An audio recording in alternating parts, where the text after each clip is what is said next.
Okay. Welcome to the first week, guys. I know we haven't been able to talk yet. Been kind of getting stuff ready, but here's the video for Thursday. I'll probably throw it up Wednesday after school. But we're working on tomorrow, guys, or Thursday today, I should say, is the Jay Billis commencement speech video reflection. That's what our job is tomorrow. That's our task. It's in the today's assignment section. Obviously, check the today's assignment section every day when you log in. Something will be there. I'll try to put a video up as often as I can to kind of help explain things. Um, Yesterday and today in class, we did the syllabus and the slideshow part. So I know if you haven't done that, make sure you get your slideshow in, just introducing yourself to me. It's 10 points. And then on Thursday, we're going to do this video here on Jay Billis. Jay Billis is a guy who works for ESPN. He used to be a college basketball player, and what he does is he gives a commencement speech at a college. Basically, at the end of when you graduate college, you get a commencement speech. Normally, some type of celebrity comes in and gives you some type of advice or whatever.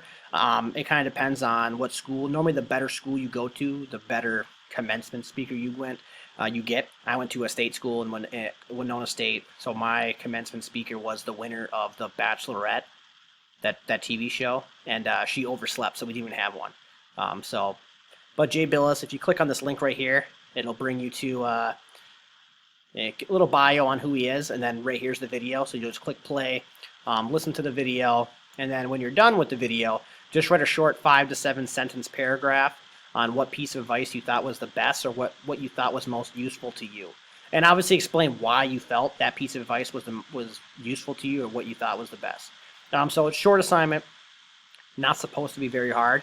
Just kind of trying to get the brain moving and get thinking a little bit at the start of the year. So step one, watch the video. Step two, obviously answer the question in a paragraph form, given some specific examples. And once you do that, you're done for today. And then I guess I will talk to you on Friday with the Friday video. See you then. Good luck.